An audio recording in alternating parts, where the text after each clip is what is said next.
Hello everyone, this is Sakshi Vishnoi. Welcome to social school.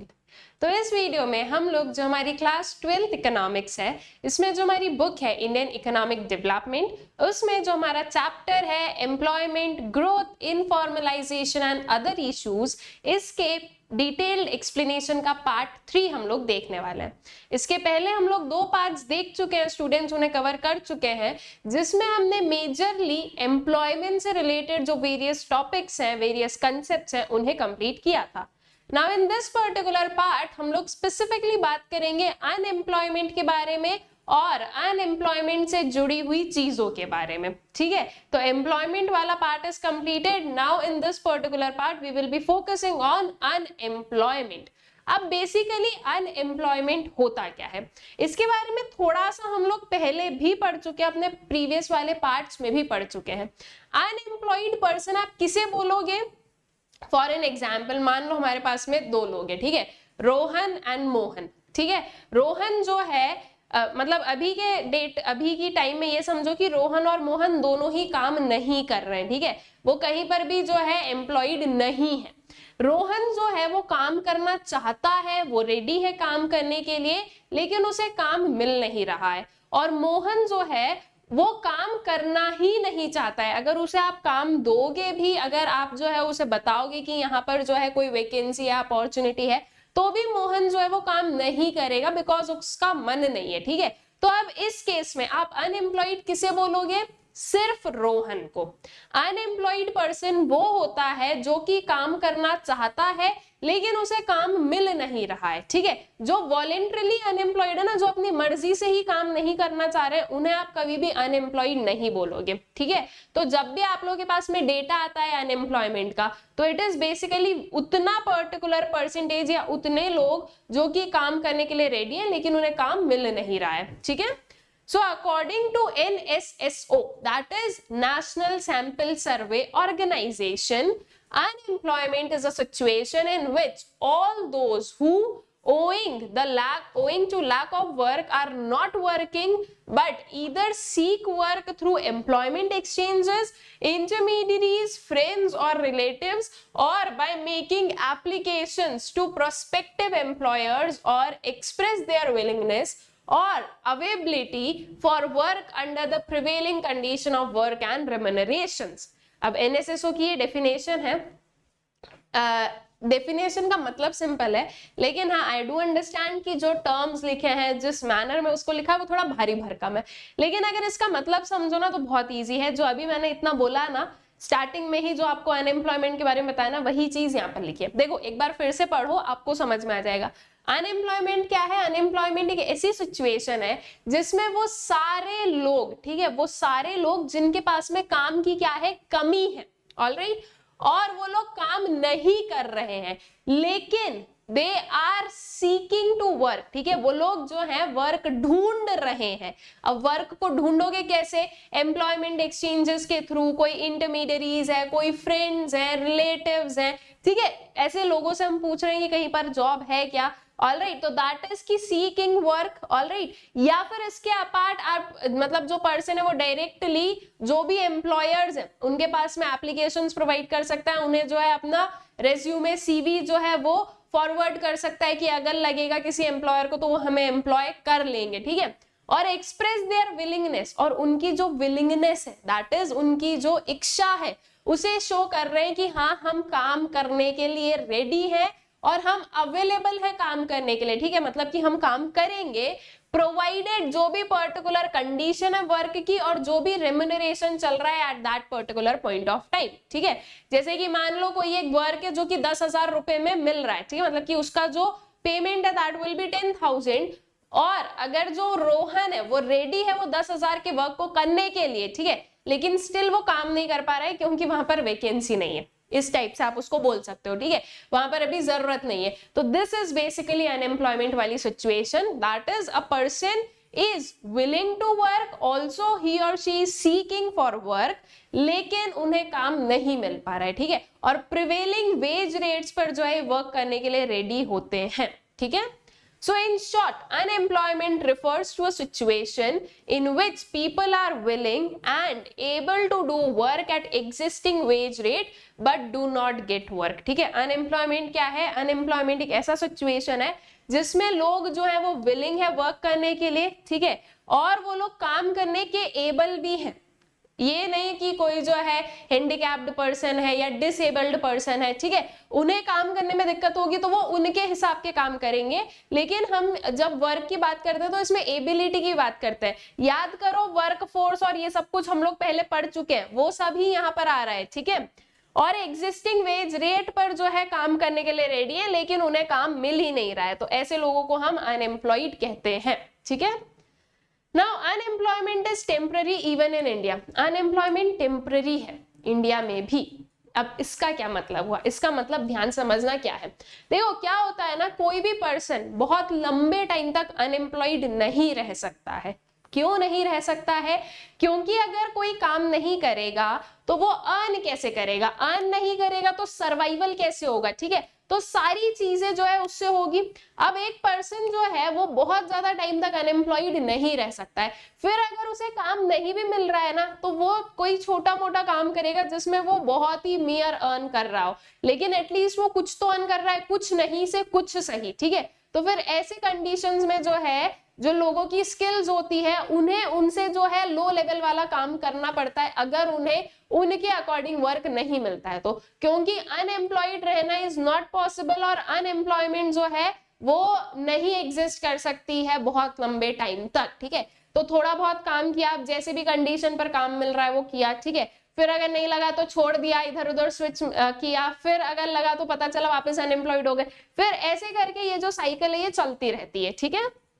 So in India, people cannot remain completely unemployed for a very long because of their desperate economic condition, ठीक है। जो economic conditions हैं, जो बुरी economic conditions है उसकी वजह से जो है कोई भी पर्सन कंप्लीटली अनएम्प्लॉयड नहीं रह सकता है बहुत लंबे समय तक, ठीक है। फिर वो छोटा मोटा कुछ भी काम करेगा लेकिन he or she will be working.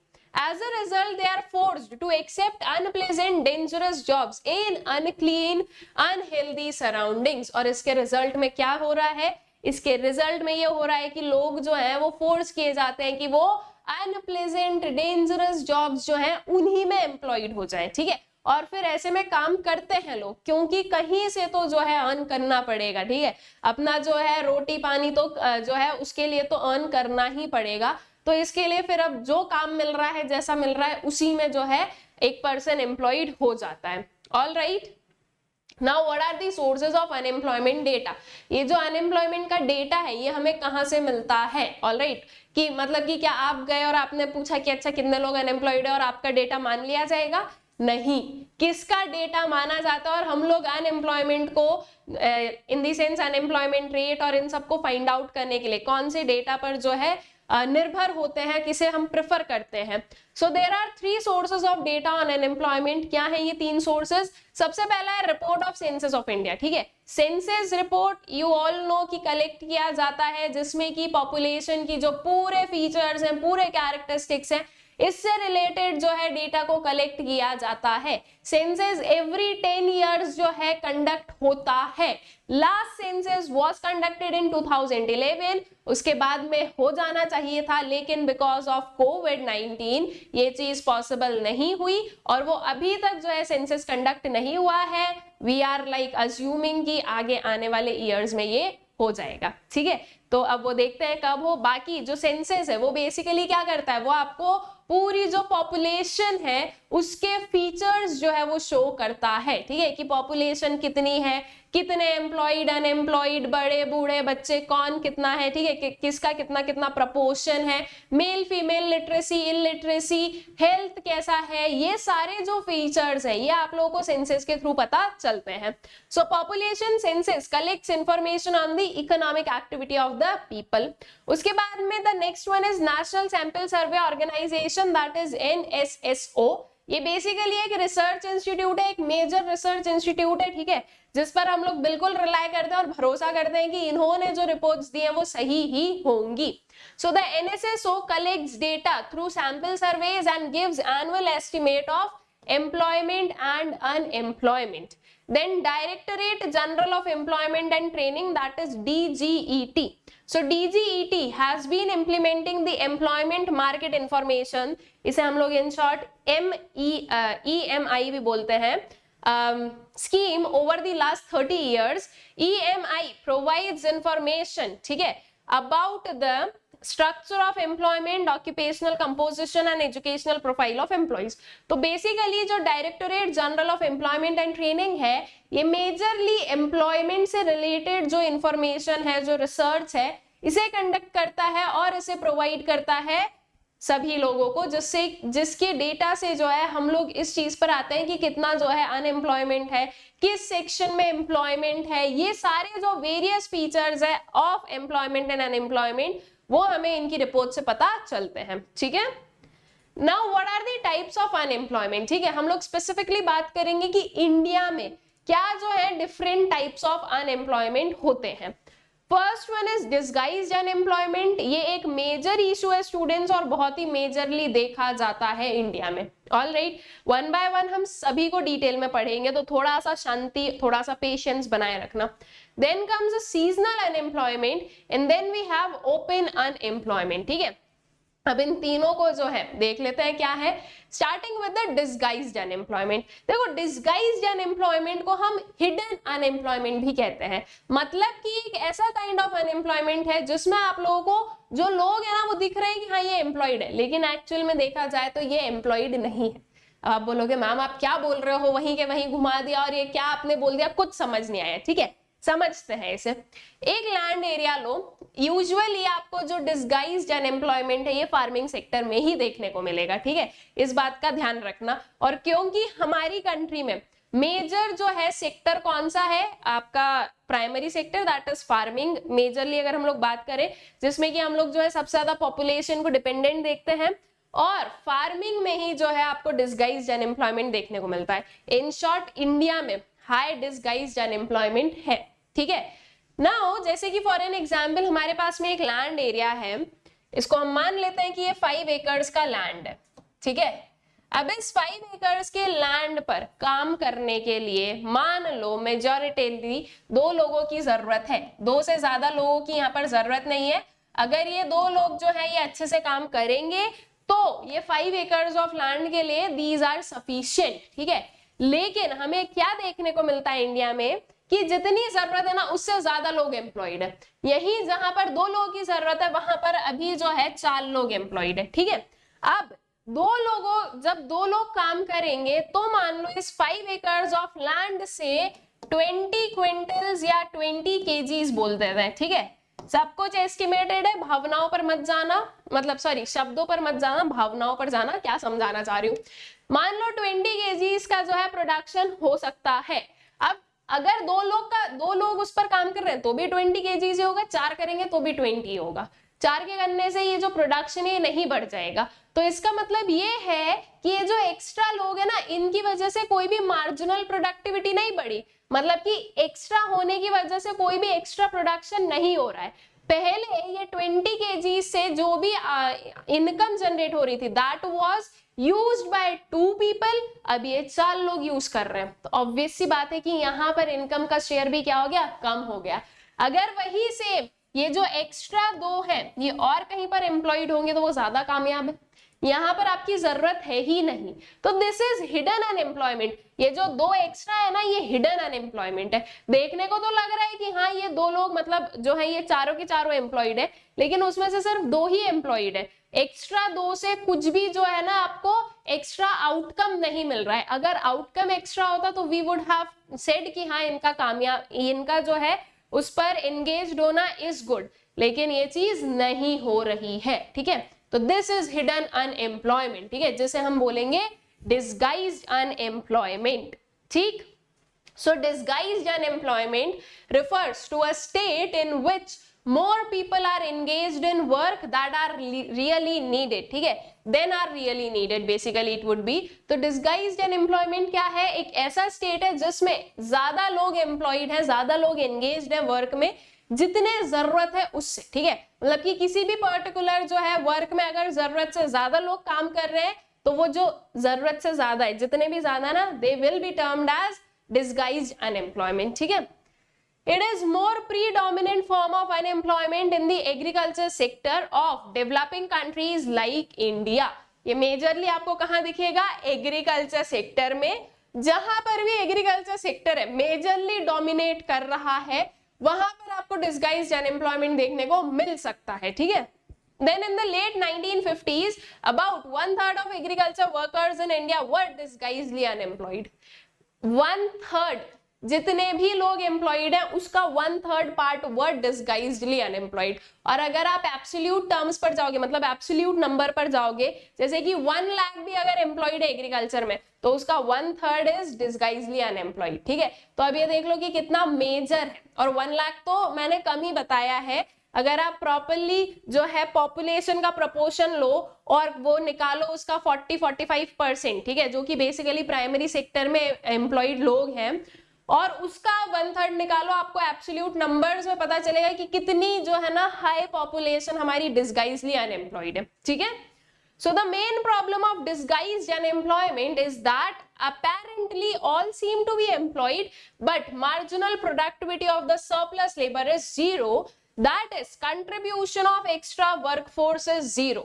Major problem क्या है डिसगाइज्ड अनएम्प्लॉयमेंट के साथ में? तो वो यही है कि देखने को तो लग रहा है कि सभी लोग एम्प्लॉयड है, लेकिन उससे जो है कोई भी एक्स्ट्रा प्रोडक्टिविटी नहीं आ रही है। तो इसीलिए ये एक मेजर प्रॉब्लम बनती है, ठीक है, कि ये जो है डिसगाइज्ड अनएम्प्लॉयमेंट में देखने को लग रहा है कि सब एम्प्लॉयड है, लेकिन एक्चुअली में नहीं है, ठीक है।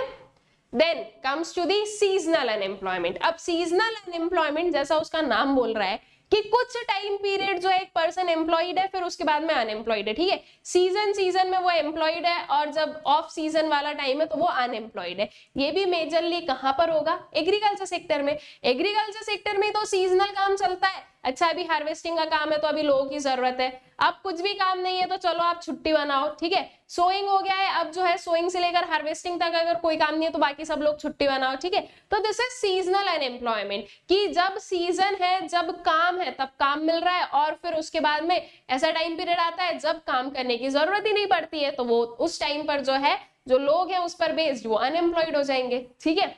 This is basically seasonal unemployment. तो ये भी कहां दिखेगा आपको? ये भी आपको जो है एग्रीकल्चर सेक्टर में मेजरली देखने को मिलेगा।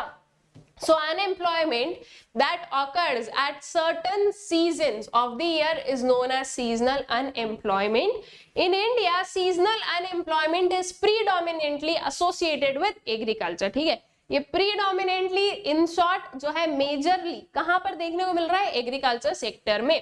In agriculture, work is seasonal and there are no employment opportunities in the village for all months in a year, ठीक है। एग्रीकल्चर में क्या है? वर्क जो है वो सीजनल है, और जो है एम्प्लॉयमेंट पूरे मंथ्स के लिए, पूरे 12 मंथ्स के लिए नहीं होता है एग्रीकल्चर सेक्टर में, ठीक है। तो वहां पर सीजनल अनएम्प्लॉयमेंट हमें देखने को मिलता है। So when there is no work to do on farms, men go to urban areas and look for jobs. They come back to their home villages as soon as the rainy season begins. अब ऐसे case में क्या होता है कि जब off season चल रहा है तो यूजुअली जो मेन होते हैं, जो मेल्स होंगे फैमिली के, वो लोग अर्बन एरियाज में माइग्रेट कर जाते हैं कि वहां पर जो है 2-4-6 महीने काम करेंगे तो कुछ कमा पाएंगे, और जब सीजन का टाइम होगा तो वो लोग वापस आ जाएंगे, ठीक है। तो इससे क्या होता है कि उनकी जो इनकम है वो हो पाती है, ठीक है, कि ऑफ सीजन भी जो है वो कुछ अर्न कर पा रहे हैं। अदरवाइज ऑफ सीजन में उनकी जो है इनकम विल बी जीरो, और ये फिर जो है बहुत ही एडवर्स कंडीशंस में लेकर चले जाता है, ठीक है। The period of seasonal unemployment varies from state to state depending upon the methods of farming, the condition of soil and the type and number of crops grown, ठीक है। तो ये कोई स्पेसिफिक नहीं है कि इस सीजन में जो अनएम्प्लॉयमेंट मिलेगा, that depends state to state, place to place, कहां पर किस चीज का जो है प्रोडक्शन हो रहा है, किस टाइप की क्रॉप्स का प्रोडक्शन हो रहा है, क्या है चीजें, तो उस हिसाब से जो है सीजन जो है वो डिफर करता है फ्रॉम प्लेस टू प्लेस, ठीक है। Then comes to open unemployment. जैसा नाम बोल रहा है ओपन अनएम्प्लॉयमेंट, दिख रहा है हमें कि हाँ ये तो अनएम्प्लॉयड है, बस वही चीज, ओपन है, कुछ भी छुपा हुआ नहीं है। अब देखो जैसे कि डिसगाइज में क्या था? अनएम्प्लॉयमेंट छुपा हुआ था। सीजनल में क्या है? अनएम्प्लॉयमेंट स्टिल वील से कि वो उस पर्सन को हम टोटली जो है ना डिफाइन नहीं कर पाते कि अनएम्प्लॉयड है, क्योंकि पता चले कभी तो वो काम कर रहा है कभी नहीं कर रहा है, तो वो हम प्रॉपरली उसको जो है ना एकदम डिमार्केट नहीं कर पाते कि हाँ ये अनएम्प्लॉयड है। लेकिन ओपन अनएम्प्लॉयमेंट क्या है कि हाँ वो क्लियरली दिख रहा है that this person is unemployed, ठीक है, तो वो होता है आपका unemployment. So open unemployment refers to that economic phenomena in which persons are able and willing to work at a prevailing wage rate but fail to get work, ठीक है। open unemployment क्या है? ऐसी economic phenomena जिसमें लोग able हैं, willing भी है काम करने के लिए और prevailing wage rates पर जो है काम करने के लिए ready है, लेकिन उन्हें काम नहीं मिल रहा है। This is basically open unemployment. So it is called open unemployment because such employment can be seen and counted in terms of the number of unemployed people. इसको open क्यों बोला है? क्योंकि जो है ये जो इस टाइप का जो unemployment है that can be seen और वो काउंट किया जा सकता है कि हाँ कितने लोग अनएम्प्लॉयड हैं। ऑल राइट, अनएम्प्लॉयमेंट में मेजर चीज ये याद रखना कि जो पर्सन है वो काम करना चाहता है लेकिन उसे काम नहीं मिल रहा है, ठीक है, और ऐसे लोग जो कि खुद ही काम नहीं करना चाहते उन्हें आप अनएम्प्लॉयड नहीं बोलोगे, ठीक है। Then comes to what are the causes of unemployment. Unemployment क्यों जो है हो रहा है, या हम लोग देखते हैं कि इतना मेजर अनएम्प्लॉयमेंट है तो उसके पीछे के रीजंस क्या है, ठीक है, what are the causes to it, starting with slow rate of economic growth. देखो इकोनॉमिक ग्रोथ और अनएम्प्लॉयमेंट का क्या संबंध है इसको समझते हैं। इकोनॉमिक ग्रोथ का मतलब क्या हुआ, बेसिकली आप इकोनॉमिक ग्रोथ को कैसे मेजर करते हो, usually we do measure it with the help of GDP, ठीक है। जीडीपी को हम लोग पढ़ चुके हैं क्या होता है, ग्रॉस डोमेस्टिक प्रोडक्ट, या आप लोगों ने मैक्रो इकोनॉमिक्स में पढ़ लिया है, एक बार शॉर्ट में इसको जो है हम लोग रिवाइंड कर लेते हैं। ग्रॉस डोमेस्टिक प्रोडक्ट बेसिकली ये बताता है कि एक साल में एक कंट्री में टोटल कितने जो है फाइनल गुड्स और सर्विसेज का प्रोडक्शन हुआ है। अगर ज्यादा गुड्स एंड सर्विसेज का प्रोडक्शन हुआ है तो जीडीपी ज्यादा होगा, अगर गुड्स और सर्विसेज का प्रोडक्शन कम हुआ है तो जीडीपी कम रहेगा, ठीक है। तो बेसिकली जीडीपी क्या बताता है कि टोटल जो है कितने गुड्स एंड सर्विसेज का प्रोडक्शन हुआ है। अब क्या होगा, जैसे कि मान लो अगर जीडीपी इज राइजिंग, ठीक है, तो इसका मतलब क्या है, जीडीपी राइज हो रहा है, इसका मतलब ये है कि जो प्रोडक्शन है वो राइज हो रहा है, ठीक है, प्रोडक्शन क्या हो रहा है, राइज हो रहा है। अब थोड़ा सा लिंक बैठाना, प्रोडक्शन के राइज होने से एम्प्लॉयमेंट पर क्या असर होगा। सिंपल सी चीज है, कोई एक फर्म है वो मान लो पहले 10 यूनिट्स का या 10 आइटम्स का प्रोडक्शन कर रही थी, 10 आइटम्स के प्रोडक्शन में उन्हें जो है 2 लोगों की जरूरत थी, ठीक है। अब जो है उन्होंने अपना क्या किया है, प्रोडक्शन बढ़ाया है और अब वो कर रहे हैं 20 आइटम्स का प्रोडक्शन, ठीक है। तो अब 20 आइटम्स को बनाने के लिए उन्हें 4 लोगों की जरूरत पड़ेगी। इन शॉर्ट क्या हो रहा है, एम्प्लॉयमेंट बढ़ रहा है, ठीक है। पहले जहां पर 2 लोगों को काम मिल रहा था वहां पर 4 को काम मिल रहा है ना, ऐसे ही कर कर अगर सारी इंडस्ट्रीज ग्रो करेंगी तो एम्प्लॉयमेंट जनरेट होगा, ठीक है। तो प्रोडक्शन अगर बढ़ेगा तो इससे आप ये बोल सकते हो कि प्रोडक्शन के बढ़ने से जो एम्प्लॉयमेंट है दैट विल ऑल्सो राइज, ठीक है, एम्प्लॉयमेंट क्या होगा, राइज होगा। अब हमने कॉज में क्या बताया है कि इकोनॉमिक ग्रोथ जो है वो स्लो रेट से हो रही है, ठीक है। अब इसको 2 फिनोमिनास या 2 कंटेक्स्ट में आपको पढ़ना है। पहली चीज तो कि आपकी पॉपुलेशन किस रेट से ग्रो हो रही है, ठीक है। अब हो क्या रहा है कंट्री में कि जो पॉपुलेशन है ना वो ग्रो हो रही है एक ग्रेटर रेट से as compare to economic growth, ठीक है। इकोनॉमिक ग्रोथ के रेट से ज्यादा जो है आपका पॉपुलेशन का ग्रोथ रेट है। मान लो इकोनॉमी ग्रो कर रही है 2% से, ठीक है, ये मैं सिर्फ एक एग्जांपल दे रही हूँ, और पॉपुलेशन आपकी ग्रो कर रही है 4% से या 3% से भी कर रही है मान लो, तो भी इधर जो ये 1% के लोग हैं वो कहाँ पर एम्प्लॉयड होंगे, ठीक है, और पॉपुलेशन का 1% भी बहुत मेजर है। ऑल राइट, तो इसीलिए जो है ये जो अनएम्प्लॉयमेंट है वो हमें देखने को मिल रहा है। तो इन शॉर्ट हम क्या बोल सकते हैं, इससे क्या कंक्लूजन पर आ सकते हैं कि इकोनॉमिक ग्रोथ का जो रेट है दैट शुड इंक्रीज शार्पली, ठीक है, उसको जो है ज्यादा इंक्रीज करने की हमें जरूरत है, ठीक है, उसमें एक सब्सटैंशियल इंक्रीज होना चाहिए, ठीक है। So employment opportunities created under the plans could not keep pace with the additions to the labor force. Labour force में जितना एडिशन है उसके अकॉर्डिंग ये पेस होगा, ठीक है। लेबर फोर्स में जितना जो है क्या एडिशन है उतना आपके इकोनॉमिक ग्रोथ नहीं है। अगर इकोनॉमिक ग्रोथ भी उतनी हो, ठीक है, उस रेट से हो कि जितना भी लेबर फोर्स एनहांस हो रहा है उस सबको ये जो है डाइजेस्ट कर सके, तब हम बोलेंगे कि हाँ एम्प्लॉयमेंट वाली या सॉरी अनएम्प्लॉयमेंट वाली जो कंडीशन है that can be cured and that can be what, that can be decreased, ठीक है, अनएम्प्लॉयमेंट डिक्रीज हो सकता है। Next is population explosion. अब पॉपुलेशन एक्सप्लोजन से क्या हो रहा है, देखो पहले ही जो है इकोनॉमिक ग्रोथ क्या है आपकी कम है, उसके बाद में पॉपुलेशन अगर और ज्यादा बढ़ रही है, एक जो है ना बहुत ही हाई स्पीड पर अगर बढ़ेगी तो उसका सीधा इम्प्लीकेशन क्या होगा कि लोगों के पास मतलब जो है लोगों के लिए रिसोर्सेज उतने नहीं रहेंगे, ठीक है। अल्टीमेटली पॉपुलेशन एक्सप्लोजन से unemployment will enhance, it will increase, क्योंकि इतनी सारी जो है जॉब अपॉर्चुनिटीज कहां से लेकर आएंगे, ठीक है। तो इसके लिए जो है पॉपुलेशन एक्सप्लोजन तो एक मेजर जो है इसका रीजन बनता ही है। एंड पॉपुलेशन एक्सप्लोजन जो है ना वो बहुत सारी चीजों की एक प्रॉब्लम बनता है।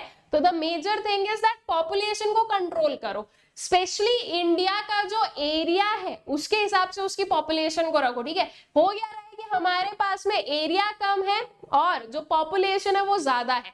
इस चीज को अभी जो है हम लोग आगे आने वाले चैप्टर्स में पढ़ेंगे कि इंडिया के पास में कितना एरिया है और कितनी पॉपुलेशन है वर्ल्ड की, ठीक है। तो उससे जो है आप थोड़ा सा जो है कंपैरेटिव एनालिसिस जो है यहाँ पर बना पाओगे कि एक्चुअली में हो क्या रहा है, ठीक है। So it has not been possible to generate so many employment opportunities to absorb the large growing labour force, ठीक है। Next comes under developed agriculture. अब बेसिकली क्या हो रहा है, एक तो पहली चीज majority of the population is dependent on agriculture, ये तो हम सभी को पता है, ठीक है। इंडिपेंडेंस के टाइम से हमारे जो लीडर्स हैं उनका ये पर्टिकुलर चीज रहा है, एक मेन मोटिव रहा है कि एग्रीकल्चर से जो पॉपुलेशन है उसको कम करो और दूसरी जगह पर जो है मतलब कि इंडस्ट्रियल सेक्टर, सर्विस सेक्टर में जो है इस पॉपुलेशन को शिफ्ट करो, ठीक है। हुआ है ये चीज, ये नहीं बोलेंगे कि नहीं ये चीज जो है सक्सेस नहीं हुई है, लेकिन स्टिल आज भी majority of the population agriculture sector पर ही है, ठीक है। अब ये नहीं हुआ, उसके अपार्ट जो एग्रीकल्चर सेक्टर है ना वो भी अंडर डेवलप्ड है। जो अभी का एग्रीकल्चर सेक्टर है अगर उसको भी आप डेवलप कर दोगे तो उस पर जितने भी लोग बेस्ड है उनको जो है प्रॉपर क्या मिल पाएगा, उनका जो है प्रॉपर इनकम होगी, प्लस जो है उनके वेलफेयर में चीजें हो रही है। ऑल्सो वहां पर जितने भी लोग ये जो डिस्गाइज्ड अनएम्प्लॉयमेंट और ये सारी प्रॉब्लम देख रहे हैं वो कम हो पाएगी, ठीक है। तो एग्रीकल्चर को डेवलप करना इज ऑल्सो इम्पोर्टेंट, और ये जो अंडर डेवलप्ड एग्रीकल्चर है ये भी इसका क्या बन रहा है, एक मेजर इशू बन रहा है। सेकेंड चीज, आप एग्रीकल्चर को क्या कर रहे हो, अगर डेवलप कर रहे हो दैट इज थोड़ा बहुत मैकेनाइजेशन एंड ऑल होगा, तो वहां पर जो भी 4 लोग काम कर रहे हैं वो अपने आप वहां से माइग्रेट कर जाएंगे। वो खुद बोलेंगे यार यहाँ पर हमारा कुछ काम ही नहीं है, ये तो मशीन से सब हो रहा है, ये तो एक इंसान ही कर लेगा, हम और कहीं पर काम कर लेंगे, ठीक है। तो इस बेसिस से आपका जो डिस्गाइज्ड अनएम्प्लॉयमेंट है, जो सीजनल अनएम्प्लॉयमेंट है वो कम किया जा सकेगा। तो एग्रीकल्चर को डेवलप बनाए तो भी जो है आपका अनएम्प्लॉयमेंट वाली जो कंडीशन है या जो सिचुएशन है उसको थोड़ा सा क्योर किया जा सकता है। डिफेक्टिव एजुकेशन सिस्टम, बिल्कुल बोलेंगे इस चीज को। हमारा जो एजुकेशन सिस्टम है students that is more based on the theoretical knowledge, ठीक है। आप लोग भी आज पढ़ रहे हो 12th क्लास तक आपने जो भी पढ़ा है सब कुछ थ्योरेटिकल नॉलेज है, प्रैक्टिकल पर बहुत कम जाते हैं। उसके बाद में when you go for your higher educations, बहुत कम इंस्टीट्यूट्स है, मतलब कि जो बहुत ही रिनाउंड इंस्टीट्यूट्स है वहां पर आप देखोगे कि प्रैक्टिकल्स पर ज्यादा ध्यान दिया जाता है कि अच्छा ठीक है अगर आप जो है बीबीए कर रहे हो, एमबीए कर रहे हो, तो आप जो है अकॉर्डिंगली उस कॉर्पोरेट वर्ल्ड में फिट हो सको, वैसी स्किल्स जो आप में इनकलकेट की जाती है।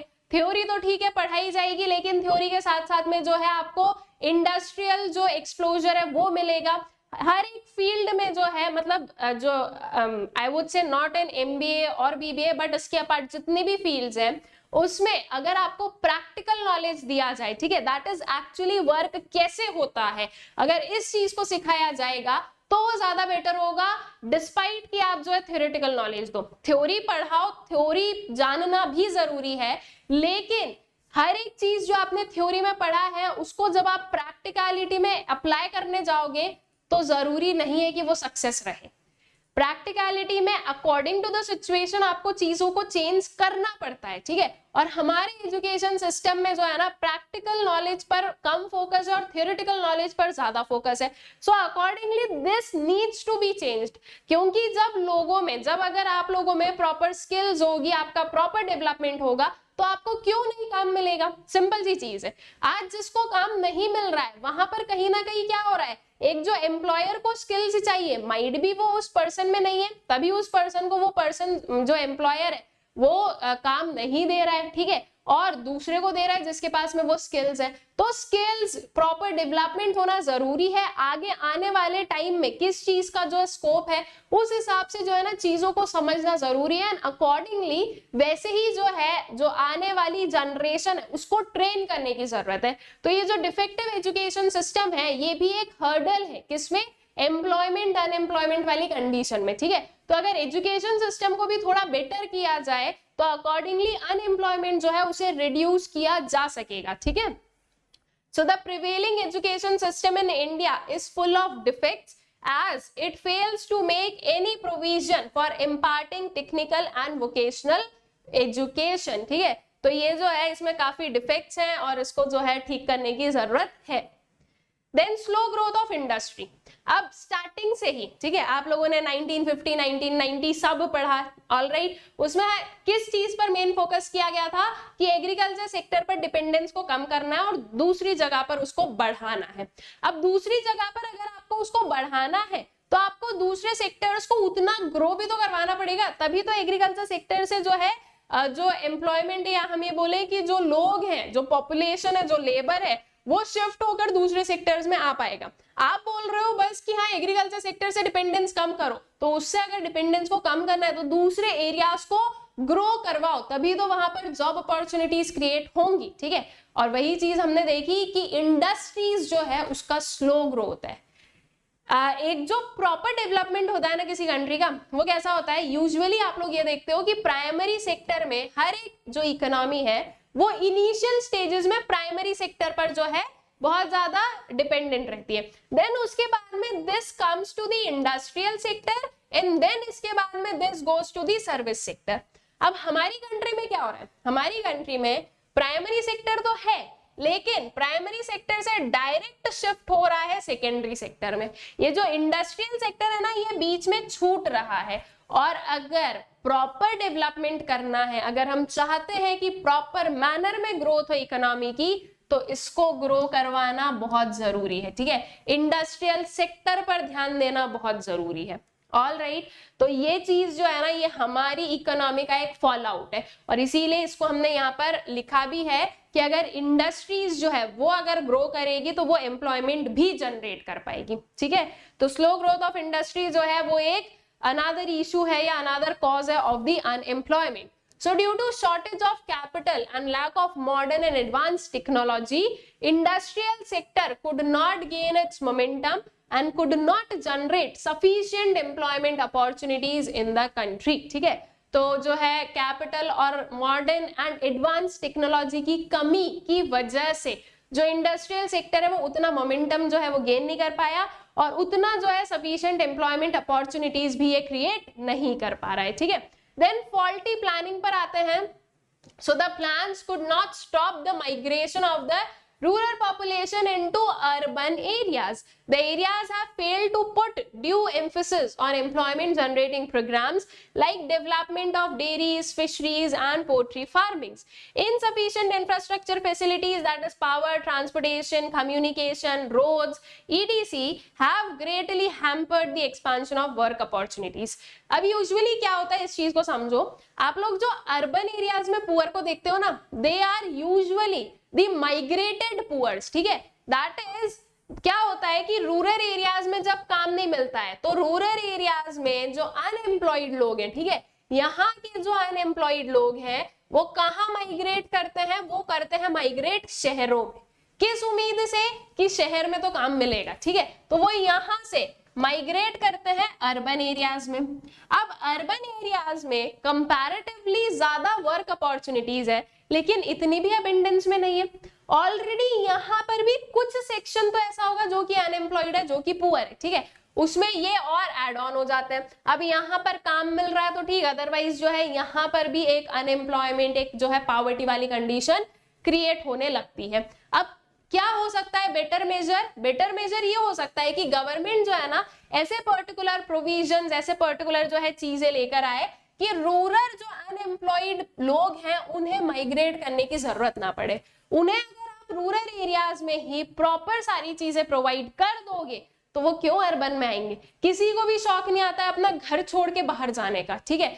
कोई भी पर्सन अगर घर छोड़कर कहीं पर जा रहा है तो इट क्लियरली मीन्स कि उसको वहां पर ज्यादा अच्छी अपॉर्चुनिटी मिल रही है, इसलिए वो जा रहा है। और अगर वही सेम अपॉर्चुनिटी या उससे थोड़ी बहुत कम भी चलेगा, अगर उसके होम टाउन में उसको मिल जाए ना, कोई भी पर्सन अपना घर छोड़ के नहीं जाएगा, ठीक है, ये बात फॉर श्योर है।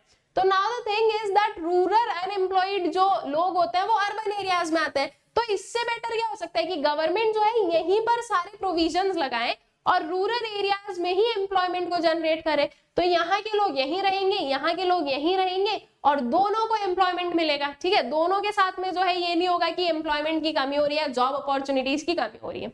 नाउ जो रूरल डेवलपमेंट वाला हमारा चैप्टर था उसमें हमने वेरियस चीजें देखी थी। डाइवर्सिफिकेशन ऑफ एग्रीकल्चरल एक्टिविटीज वाला एक कंसेप्ट, आई होप सो आप लोगों को याद होगा कि गवर्नमेंट ने जो है फिशरीज, पोएट्री और ये और वो एक ईटीसी इन सब पर जो है वेरियस लाइक जो है प्रोविजंस दिए हैं एंड इसको एनहांस करने का जो है सोचा है, लेकिन उतना हुआ नहीं। अगर होता तो ये लोग क्यों माइग्रेट करना पड़ता, ठीक है।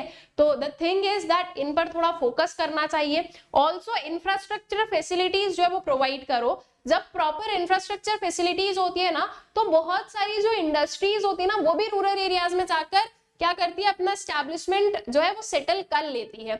लेकिन उसके लिए प्रोवाइडेड कि प्रॉपर इंफ्रास्ट्रक्चर फैसिलिटीज हो, प्रॉपर ट्रांसपोर्टेशन हो, इलेक्ट्रिसिटी हो, सब कुछ हो, जो कि एक फेवरेबल कंडीशन बनाए किसी भी इंडस्ट्री के लिए कि वो जाकर किसी रूरल एरिया में सेटअप करे उसका, ठीक है। अब अगर कोई इंडस्ट्री जाएगी रूरल एरिया में तो ऑब्वियस सी बात है वहां पर एम्प्लॉयमेंट जनरेट होगा, उसको जितने भी लोगों की जरूरत होगी वो आसपास के लोग ही काम करेंगे, तो उन लोगों को बाहर नहीं जाना पड़ेगा, उनको उन्हीं की जगह पर काम मिल जाएगा, राइट। और जो इंडस्ट्री उसके लिए तो अच्छा है, उसको भी चीप लेबर मिलेगा।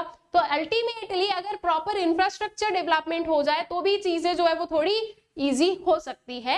एंड इसी के साथ साथ में जो है वर्क अपॉर्चुनिटीज हैम्पर होगी, वर्क अपॉर्चुनिटीज एक्सपांड होगी, नॉट हैम्पर होगी, सॉरी एक्सपांड होगी, ठीक है। Then what are the remedial measures for unemployment? Causes हमने देख लिए कि अच्छा इन वजह से जो है अनएम्प्लॉयमेंट क्रिएट होता है। अब इसके पीछे के रेमेडियल मेजर्स क्या हो सकते हैं? दैट इज ये जो वेरियस कॉजेज है या जो ये अनएम्प्लॉयमेंट कंडीशन हम देख रहे हैं इसको ठीक कैसे किया जा सकता है, इसकी रेमेडी क्या हो सकती है, ठीक है। तो इसके रेमेडियल मेजर्स को जो है अब हम लोग देख लेते हैं। सो फर्स्ट वन है हमारे पास में एक्सेलरेटिंग ग्रोथ ऑफ जीडीपी। अब देखो जो कॉजेज है ना स्टूडेंट्स, उसी से रेमेडीज बनकर आएगी, ठीक है। जो भी आपके पास में कॉज आ रहे हैं उसी को क्या करेंगे हम, उसी को हम यूज करेंगे और उसका जो है मेजर बताएंगे, मतलब रेमेडी बताएंगे कि अच्छा स्लो ग्रोथ है तो एक काम करो कि ग्रोथ को जो है थोड़ा उसका जो रेट है उसका एनहांस कर दो, ठीक है, बढ़ा दो, तो उससे जो है एम्प्लॉयमेंट जनरेट हो सकता है। तो अगर आपने कॉजेस को अच्छे से पढ़ लिया है तो कॉजेस से आप रेमेडीज पर अपने आप आ जाओगे, ठीक है। जैसे कि देखो first one accelerating growth of GDP, slow growth of GDP था, यहाँ पर हम रेमेडी में बोल रहे हैं कि ग्रोथ जो है उसको एक्सेलरेट करो। So growth rates of GDP between 8% and 9% are needed over the next 10 years to achieve a significant improvement in the unemployment situation, ठीक है। तो जो है आगे आने वाले 10 सालों में हमें जो ग्रोथ रेट चाहिए वो कुछ 8 से 9% की चाहिए जीडीपी में, तभी जो है हम प्रॉपर एम्प्लॉयमेंट अपॉर्चुनिटीज को क्रिएट कर पाएंगे। देन उसके बाद में आता है कंट्रोल ऑफ पॉपुलेशन ग्रोथ। एक जो है हमारे पास में कॉज था क्या, पॉपुलेशन एक्सप्लोजर का, ठीक है। वही उसका रेमेडी बताया कि पॉपुलेशन की ग्रोथ जो है उसको कंट्रोल करो, ठीक है। जब पॉपुलेशन ग्रोथ कंट्रोल होगी तो अकॉर्डिंगली जो रिसोर्सेज है वो सभी के लिए हो पाएंगे। अभी क्या हो रहा है, पॉपुलेशन बहुत ज्यादा बढ़ रही है और उतना जो है हमारे पास में रिसोर्सेज एंड ऑल नहीं है, तो प्रॉब्लम क्या हो रही है, बढ़ रही है, ठीक है। तो इसलिए पॉपुलेशन को कंट्रोल करो। Then dependent development of agriculture sector, last वाला जो हमारा कॉज था उसमें हमने क्या देखा था, उसमें हमने देखा था अंडर डेवलप्ड एग्रीकल्चर सेक्टर, ठीक है। तो ये आ गया हमारे पास में, that is development of agriculture sector, ठीक है, कि जो है एग्रीकल्चर सेक्टर को डेवलप करो। So acceleration of agricultural growth is important to increase labour productivity and quality of employment for large number of existing labour force, ठीक है। जो एग्रीकल्चर सेक्टर है उसके डेवलपमेंट की जो है हम लोग बात कर रहे हैं कि एग्रीकल्चर सेक्टर को क्या करवाओ आप, डेवलप करवाओ। सो जो एक्सेलरेशन है एग्रीकल्चरल ग्रोथ में वो क्यों इंपॉर्टेंट है, इससे लेबर की प्रोडक्टिविटी बढ़ेगी, प्लस जो क्वालिटी ऑफ एम्प्लॉयमेंट है वो भी बढ़ेगा, और जो एग्जिस्टिंग लेबर फोर्स है उसके लिए भी ये क्या है, फायदेमंद चीज है, ठीक है। तो इसके लिए जो है एग्रीकल्चरल सेक्टर का डेवलपमेंट करो, और जब प्रॉपर्ली एग्रीकल्चर सेक्टर डेवलप हो जाएगा तो ये पर्टिकुलर इशू भी नहीं रहेगा हमारे पास में कि एग्रीकल्चर सेक्टर से जो है इंडस्ट्रीज और सर्विस सेक्टर के साइड जो है लोगों को लेकर आए, क्योंकि अब तो एग्रीकल्चर सेक्टर ही अच्छी जो है एम्प्लॉयमेंट प्रोवाइड करेगा अच्छी क्वालिटी का। तो इन दैट सेंस जो है फिर हमें दूसरे सेक्टर्स में उन्हें शिफ्ट करने की जरूरत नहीं पड़ेगी, तो ये भी एक प्लस पॉइंट हो जाता है, ठीक है। Then encouragement to small scale enterprises, इसका क्यों जरूरत है, ये चीज समझने वाली है कि स्मॉल स्केल एंटरप्राइजेस में एनकरेजमेंट की क्यों जरूरत है। देखो स्टूडेंट्स, मेजरली जो स्मॉल स्केल इंडस्ट्रीज होते हैं, जो स्मॉल स्केल एंटरप्राइजेस होते हैं ना, ये काम करते हैं on the principle of labour intensive work. Labour intensive पर क्यों काम करते हैं, क्योंकि इनका जो पेड अप कैपिटल है, इनका जो इन्वेस्टमेंट ये कर रहे हैं इतना ज्यादा नहीं होता है, इनके पास में बहुत ज्यादा पैसा नहीं है कि बहुत जो है हाई टेक्नोलॉजी को क्या कर सके, इंस्टॉल कर सके। तो ये यूजुअली जो है लेबर इंटेंसिव वर्क पर काम करते हैं, ठीक है, लेबर इंटेंसिव मेथड के थ्रू। सो अकॉर्डिंगली ये जो लेबर इंटेंसिव है ना, इसकी वजह से क्या हो रहा है, इसकी वजह से लोगों को यहाँ पर मिल रहा है एम्प्लॉयमेंट, ठीक है। पहली चीज हो गई कि लोगों को मिल रहा है एम्प्लॉयमेंट। दूसरी चीज, किसी भी पर्टिकुलर कंट्री के डेवलपमेंट में अगर एसएसआईज है, that is small scale industries है, तो डेवलपमेंट बहुत सही हो रहा है। स्मॉल स्केल इंडस्ट्रीज जो है ना वो आपके जीडीपी में भी कंट्रीब्यूट करेंगे। तो अल्टीमेटली इससे क्या हो रहा है, स्मॉल स्केल एंटरप्राइजेस के जो बेनिफिट्स है वो आप समझो कि इससे जो है एम्प्लॉयमेंट जनरेट होगा, ठीक है, इससे जो है आपका GDP will increase because this will be जो है कंट्रीब्यूटिंग इन दी जीडीपी प्रोसेस, तो जीडीपी जो है वो भी एनहांस होगा। इसके अपार्ट और क्या होगा, इसके अपार्ट ये होगा कि small scale enterprises labour intensive work तो ठीक है, लेकिन ये सेल्फ एम्प्लॉयमेंट भी प्रोवाइड कर रहा है। जो लोग इसको सेटअप कर रहे हैं तो उनको सेल्फ एम्प्लॉयमेंट भी तो मिल रहा है। तो ये क्या हो गया, सेल्फ एम्प्लॉयमेंट के साथ साथ में वेज एम्प्लॉयमेंट का जनरेशन, तो ज्यादा बेटर चीज है, ठीक है। एक पर्सन खुद भी एम्प्लॉयड हो गया और उसने आगे जो है 10-15 लोगों को और एम्प्लॉय कर लिया, साथ ही साथ जीडीपी भी ग्रो हो रहा है। साथ ही साथ जो एसएसआईज होते हैं ये यूजुअली जो है ना छोटे कस्बों में, छोटे एरियाज में जो है सिचुएटेड होते हैं, तो इसकी वजह से क्या होगा, वहां का जो आसपास का एरिया है वो भी क्या होगा, वो भी एनहांस होगा, या हम ये बोले कि वो भी डेवलप होगा, ठीक है। तो this is the major thing. Now improvement in infrastructure की बात करें, इंफ्रास्ट्रक्चर लास्ट वाले में मतलब जो कॉजेज है उसमें समझ के आए थे कि इंफ्रास्ट्रक्चर का डेवलपमेंट नहीं है, जो है पुअर इंफ्रास्ट्रक्चर हमें देखने को मिल रहा है।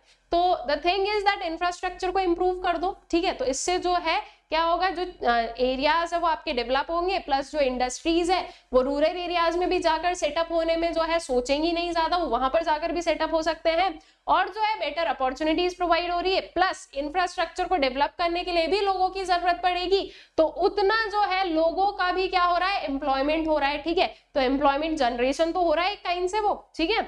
So the infrastructure facilities like health, education, irrigation, electricity, roads, etc. are critical for overall development of economy. Better infrastructure facilities enable agriculture and industry sector to provide to their full capacity. This will generate more employment, ठीक है। जो better infrastructure facilities है ये क्या करती है, ये agriculture और इंडस्ट्रियल सेक्टर को अनेबल करती है कि उनकी फुल कैपेसिटी तक जो है वो चीजों को प्रोवाइड कर सके, वो जो है प्रोडक्शन कर सके, और अल्टीमेटली इससे जो है ज्यादा एम्प्लॉयमेंट भी जनरेट हो पाएगा, ठीक है। Then special employment programmes, special employment programmes that is जो गवर्नमेंट है वो वेरियस एम्प्लॉयमेंट जनरेशन प्रोग्राम्स जो है उन्हें भी लेकर आ सकती है, और इवन जो है गवर्नमेंट ने बहुत सारे जो है एम्प्लॉयमेंट जनरेशन प्रोग्राम्स जो है वो लॉन्च किए हैं, वो जो है स्टार्ट किए हैं, एंड कुछ बहुत सक्सेसफुल भी रहे हैं। इनके बारे में हम लोग आगे देख रहे हैं, कुछ 2-3 प्रोग्राम्स के बारे में देखेंगे। जितना सिलेबस में जरूरत है उतने ही प्रोग्राम्स को हम लोग स्टडी करेंगे। बाकी अगर आपको एक्स्ट्रा नॉलेज चाहिए तो गूगल जिंदाबाद, ठीक है, आप लोग वहां से गेन कर सकते हो। So special employment programs which aim at providing wage employment और self employment opportunities should be implemented, ठीक है। जो स्पेशल एम्प्लॉयमेंट प्रोग्राम्स हैं जो कि किस पर एम करता है, वेज एम्प्लॉयमेंट पर प्लस सेल्फ एम्प्लॉयमेंट पर। बेसिकली जो गवर्नमेंट के जो एम्प्लॉयमेंट जनरेशन प्रोग्राम्स है ना, वो दोनों है। मतलब कि गवर्नमेंट ये नहीं बोलती कि वो सिर्फ वेज एम्प्लॉयमेंट को प्रमोट कर रही है, गवर्नमेंट जो है वो सेल्फ एम्प्लॉयमेंट को भी प्रमोट करती है। एंड जो मोर फोकस है ना गवर्नमेंट का, that is on self employment, कि वो जो है सेल्फ एम्प्लॉयमेंट प्रोग्राम्स जो है उन पर क्या करें, उन पर जो है फोकस करें, ठीक है, उन्हें जो है लाइक बढ़ाए। क्योंकि सेल्फ एम्प्लॉयमेंट से एक जो है सस्टेनेबल जो है एम्प्लॉयमेंट मिल रहा है, प्लस सेल्फ एम्प्लॉयमेंट के जरिए कुछ वेरियस वेज एम्प्लॉयमेंट भी क्रिएट होंगे। अगर गवर्नमेंट बार बार वेज एम्प्लॉयमेंट प्रोवाइड करेगी तो गवर्नमेंट को जो है ना अपने एंड पर ज्यादा खर्चा करना पड़ेगा। इसमें क्या होगा कि गवर्नमेंट के एक्सपेंडिचर्स भी बढ़ेंगे। तो इससे बेटर है कि government proper assistance, proper training provide करे और लोगों को सेल्फ एम्प्लॉयड बनाए, तो वो खुद के पैरों पर खड़े हो गए, खुद ही खड़े हो गए, ठीक है। तो अब जो है ना फिर गवर्नमेंट को बार बार उनको सपोर्ट करने की जरूरत नहीं पड़ेगी, और ऐसे केस में गवर्नमेंट के भी एक्सपेंडिचर्स बहुत ज्यादा नहीं बढ़ेंगे और लोगों को भी एक सब्सटैंशियल जो है क्या मिल जाएगा, एम्प्लॉयमेंट अपॉर्चुनिटीज मिल जाएगी, एंड एम्प्लॉयमेंट के जो है वेरियस एवेन्यूज मिल जाएंगे, ठीक है। Then improvement of employment exchanges. Employment exchanges क्या होता है basically? They are a kind of intermediary. Various employment exchanges होते हैं स्टूडेंट्स। यहाँ पर होता क्या है, जितने भी एम्प्लॉयर है, एम्प्लॉयर मतलब कि जो काम प्रोवाइड कर रहे हैं, वो अपनी अपनी जो रिक्वायरमेंट्स होते हैं वो इन एम्प्लॉयमेंट एक्सचेंजेस को दे देते हैं, ठीक है, कि हमें इस टाइप का जो है पर्सन चाहिए, इस वर्क रोल के लिए चाहिए, ये सारी चीजें। और जो एम्प्लॉइज होते हैं, या हम ये बोले कि ऐसे लोग जो कि वर्क सीक कर रहे हैं, वो लोग भी अपने जो है सीवीज, दैट इज जो है आपका वी विल से रिज्यूमेज और ये सब जो होते हैं वो भी यहाँ पर सबमिट करके रखते हैं, ठीक है। तो ये एम्प्लॉयमेंट एक्सचेंजेस क्या करते हैं, उन्होंने देखा कि कितनी उनके पास में एप्लीकेशंस आ रखी है, उसमें से क्या सूटेबल है, कौन सा पर्सन सूटेबल है, और वो ले जाएगा और यहाँ पर जो है उस एप्लीकेशन को दे देगा, ठीक है। जैसे कि फॉर एन एग्जाम्पल आपको एक लाइव एग्जाम्पल दूं तो आप लोगों ने सुना होगा naukri.com, ठीक है, और भी जो है ग्रॉसवर्ड और ऐसे बहुत सारे आप गूगल पर देख सकते हो, ठीक है। ये भी क्या है, ये भी आपके एम्प्लॉयमेंट एक्सचेंजेस है। अगर आपने कभी नहीं देखा होगा अभी तक आपको क्या जरूरत है एम्प्लॉयमेंट की, लेकिन फिर भी एक बार चेक करना, ठीक है। naukri.com जो है वो डालकर देखना और उसमें आप थोड़ा सा चेक करना, आपको वेरियस फिल्टर्स मिलेंगे कि किस टाइप की जॉब आपको चाहिए, आपका क्या क्वालिफिकेशन है, ईटीसी। उसके बाद में आपके रिक्वायरमेंट से, आपकी स्किल्स के हिसाब से आपके पास में वेरियस जो है ना कंपनीज आ जाएंगी कि इनके पास में इतनी इतनी जॉब वैकेंसीज हैं और इस पर्टिकुलर स्केल पर जो है वैकेंसीज है, इस पर्टिकुलर जो है पोस्ट पर वैकेंसीज है। तो अगर आपको लग रहा है कि हाँ आप काम कर सकते हो तो आप डायरेक्टली वहां से भी अप्लाई कर सकते हो, ठीक है। तो वो होगा क्या कि आपने जो है एक इंटरमीडियरी के थ्रू अप्लाई किया है, ऑलराइट। तो this is basically employment exchanges का काम। तो ये जो एम्प्लॉयमेंट एक्सचेंजेस है ना, इसमें इंप्रूवमेंट होना चाहिए। अब इसमें इंप्रूवमेंट कैसे होना चाहिए कि जो प्रॉपर जो वेरियस जॉब्स आपके पास में आ रही है, ठीक है, वो एक तो पहली चीज ऑथेंटिक हो, ऑलराइट। एंड अब ये जैसे कि एम्प्लॉयमेंट एक्सचेंजेस के पास में जो है वेरियस जो है एम्प्लॉयर ने बोला हमको ये स्किल्स या ये चाहिए, तो ये जो एम्प्लॉयमेंट एक्सचेंजेस है ना, इनके पास में ऐसे भी प्रोविजंस होने चाहिए कि वो लोगों को ट्रेनिंग प्रोवाइड करे कि उनसे जो है उनमें वो स्किल्स डेवलप हो जाए जिसके थ्रू ये लोग वहां पर काम कर पाएंगे। तो इस मैनर से जो है ना थोड़ा सा एम्प्लॉयमेंट एक्सचेंजेस भी इंप्रूव हो सकते हैं और ज्यादा जो है ना अच्छे मैनर में ये लोग वर्क कर सकते हैं, ठीक है। Then creation of self employment opportunities, ये एक मेजर चीज है। सेल्फ एम्प्लॉयमेंट ज्यादा अच्छा होता है as compare to wage employment. देखो वेज एम्प्लॉयमेंट में क्या दिक्कत है या क्या डर है कि आपके एम्प्लॉयर का मान लो कभी मन किया कि नहीं अब तो हमें कुछ करना ही नहीं है, हम तो इस इंडस्ट्री को या ये जो भी पर्टिकुलर एंटरप्राइज है उसको बंद कर रहे हैं, तो जितने भी लोग वहां पर काम कर रहे हैं वो तो कुछ नहीं कर सकते। अब वो बोलेंगे भैया आप साहब का मन हो गया, बॉस का मन हो गया, आप क्या कर सकते हो, उन्हें जो है बंद करना है, उन्होंने बंद कर दी, ठीक है। तो इन दैट सेंस जितने भी वर्कर्स हैं उनके साथ में तो क्या होगा पता नहीं, मतलब उनके लिए तो वो चीज हो गई ना कि वो तो वेज एम्प्लॉयड थे, उनका कोई से भी नहीं है एज सच, ठीक है। अगर इसी की जगह पर आप सेल्फ एम्प्लॉयड हो तो आप खुद के राजा हो, ऑलराइट, आप ही को पता है कि आपने जो है इसको चलाना है, नहीं चलाना है, नहीं चलाओगे तो क्या करोगे, ये सारी चीजें फिर आप ही सोचोगे, ठीक है। तो सेल्फ एम्प्लॉयमेंट ज्यादा बेटर है, प्रोवाइडेड आप एक प्रॉफिटेबल बिजनेस में हो। लॉस मेकिंग बिजनेस में सेल्फ एम्प्लॉयड होकर कुछ नहीं कर लोगे, फिर वो धीरे धीरे वैसे भी उसको बंद ही करना पड़ेगा, ठीक है, क्योंकि फिर जेब से पैसा लगेगा, कमाना दूर की बात है, जेब से लगाना पड़ेगा। तो अगर आप आपका जो है सेल्फ एम्प्लॉयमेंट हाँ है, तो वो प्रोवाइडेड अगर प्रॉफिटेबल बिजनेस है तो वो बहुत ही अच्छी चीज होती है, एंड उससे ज्यादा अच्छा कुछ नहीं हो सकता है, ठीक है। वेज एम्प्लॉयमेंट से बहुत बहुत बहुत बेटर है सेल्फ एम्प्लॉयड होना, ठीक है। So government should provide various facilities like financial assistance, training of skills, supply of inputs, marketing of products, etc. to generate more self-employment opportunities, ठीक है। जो गवर्नमेंट है उन्हें ये वेरियस फैसिलिटीज प्रोवाइड करनी चाहिए, जैसे कि जो है फाइनेंशियल असिस्टेंस, दैट इज जो है मनी प्रोवाइड कर दिया, क्योंकि इन्वेस्टमेंट जो है वो सभी लोग एकदम से नहीं कर पाएंगे, ठीक है। स्किल्स जो है उनकी ट्रेनिंग दी, जो भी इनपुट्स की जरूरत है, जो रॉ मटेरियल्स की जरूरत है वो सप्लाई कर दिया, जो प्रोडक्ट्स बन रहे हैं उनकी मार्केटिंग एंड ऑल कर दी, ठीक है। तो इन सब से जो है सेल्फ एम्प्लॉयमेंट अपॉर्चुनिटीज को क्रिएट किया जा सकता है। Then reform in education system, अब ये एक कॉज पढ़कर आए थे ना, डिफेक्टिव एजुकेशन सिस्टम, उसी का जो है यहाँ पर हमने एक रेमेडी बोला है, that is reforms of educational system, ठीक है।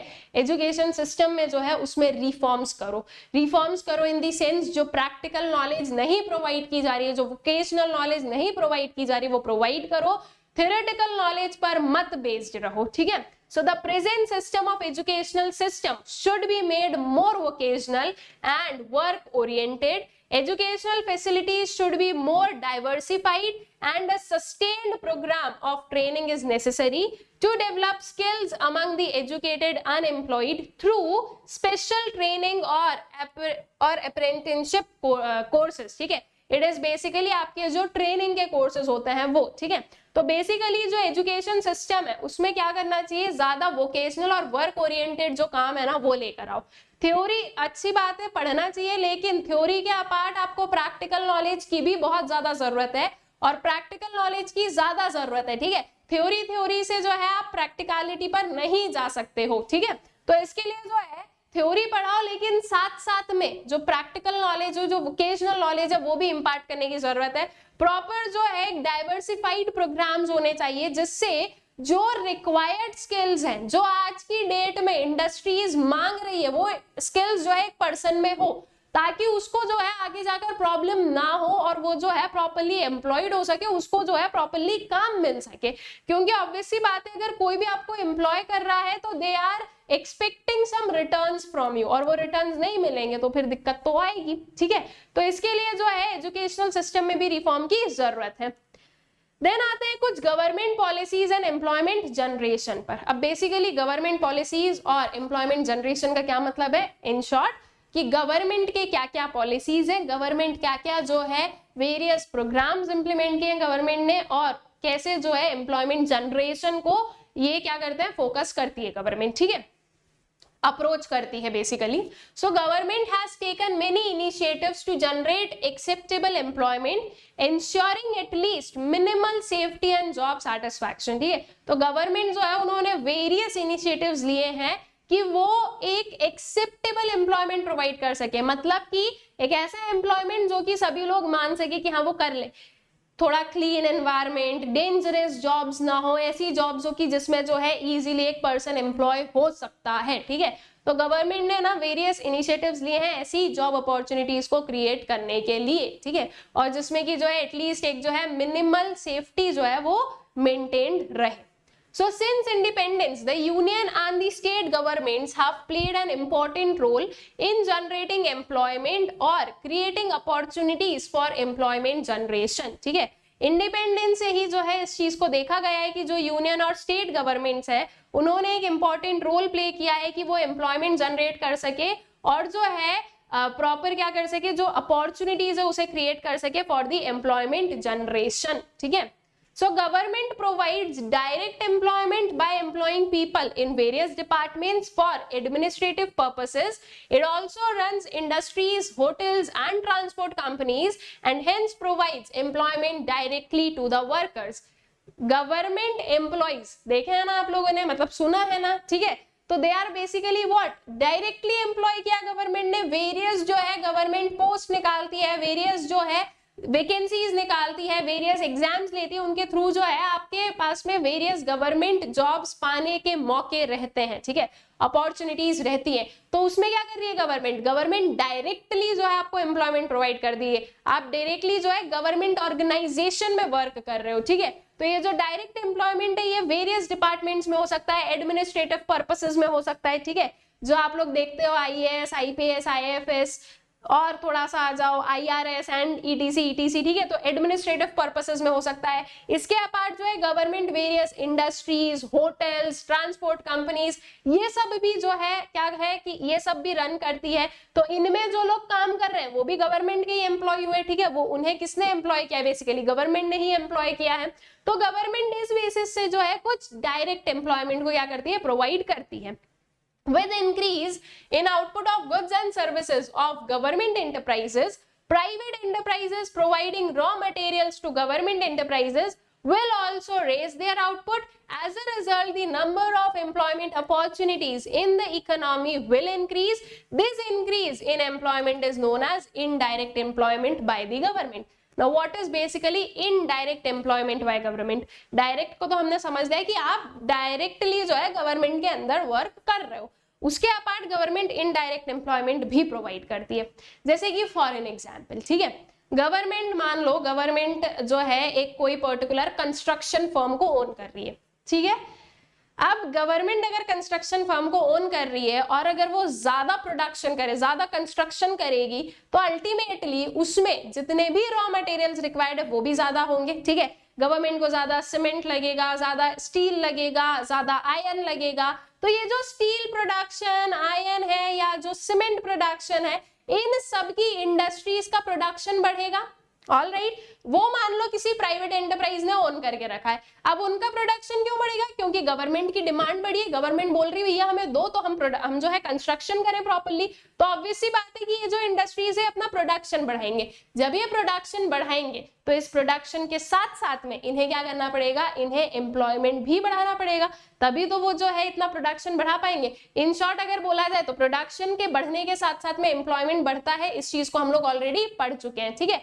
तो बस वही चीज होगी कि यहाँ पर गवर्नमेंट ने क्या किया, इनडायरेक्ट एम्प्लॉयमेंट प्रोवाइड किया। गवर्नमेंट ने डायरेक्टली एम्प्लॉयमेंट जनरेट नहीं किया इस पर्टिकुलर कंडीशन में जो प्राइवेट फर्म्स में हो रहा है, गवर्नमेंट ने खुद की डिमांड बढ़ाकर यहाँ पर जो है इनडायरेक्ट एम्प्लॉयमेंट को क्या कर लिया है, एनहांस कर लिया, इंक्रीज कर लिया, ठीक है। तो दिस इज बेसिकली जो गवर्नमेंट का डायरेक्ट और इनडायरेक्ट एम्प्लॉयमेंट है। इसको ध्यान रखना कि गवर्नमेंट डायरेक्टली कैसे एम्प्लॉयमेंट प्रोवाइड कर रही है और इनडायरेक्टली कैसे जो है एम्प्लॉयमेंट को प्रोवाइड कर रही है, ठीक है।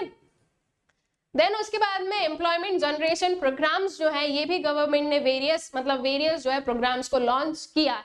What are these programs, basically इन पर आते हैं।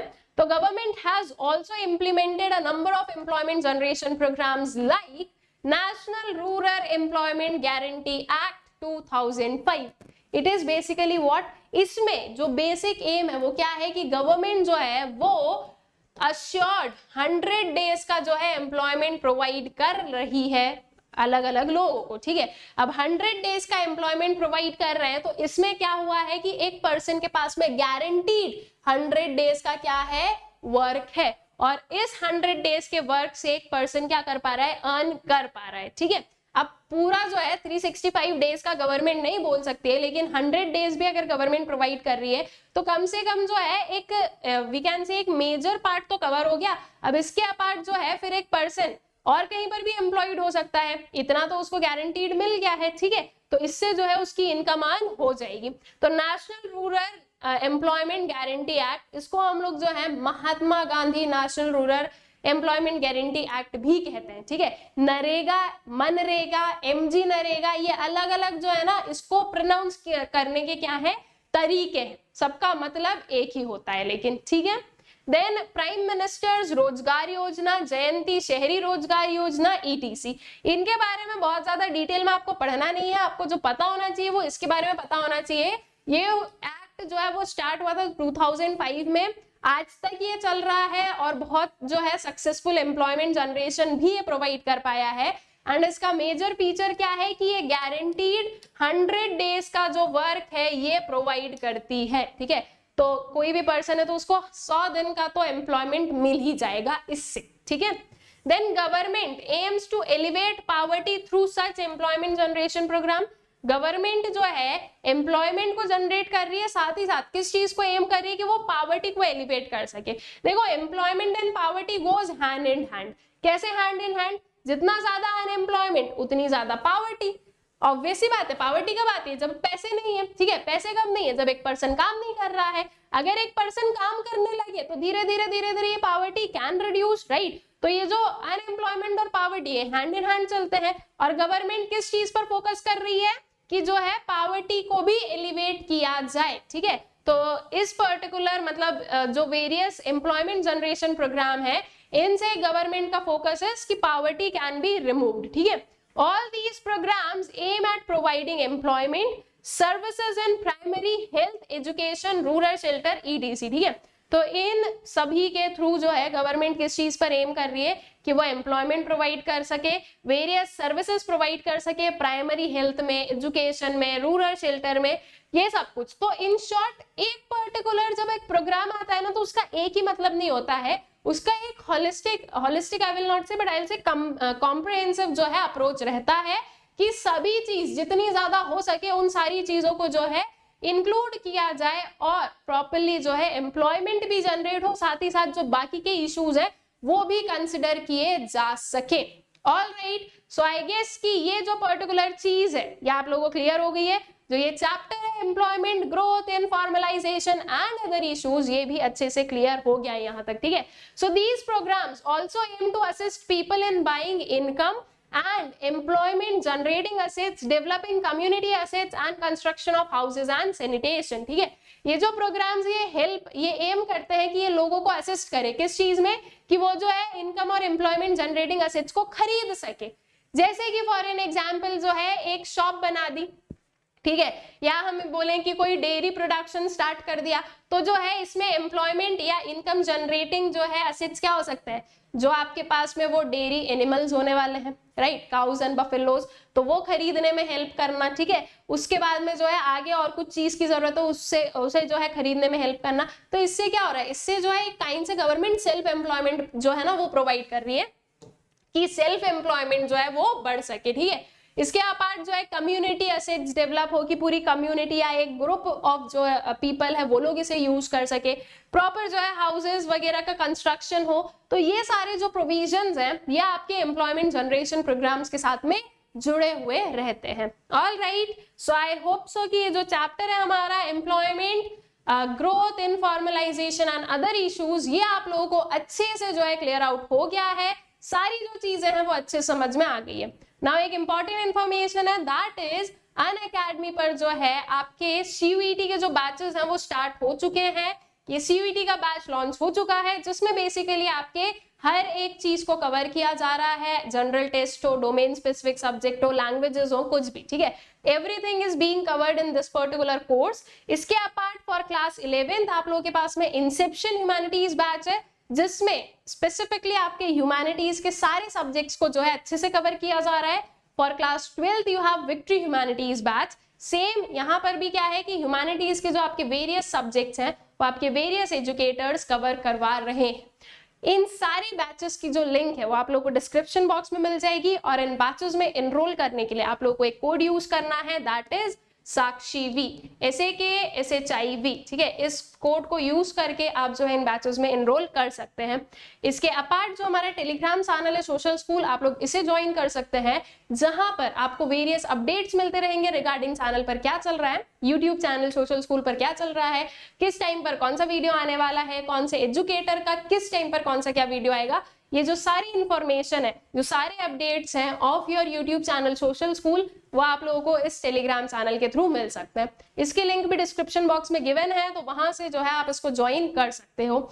आई होप सो ये जो पूरा चैप्टर है ये आप लोगों को अच्छे से क्लियर हो गया है, एक एक कंसेप्ट जो है वो अच्छे से क्लियर आउट हो गया है।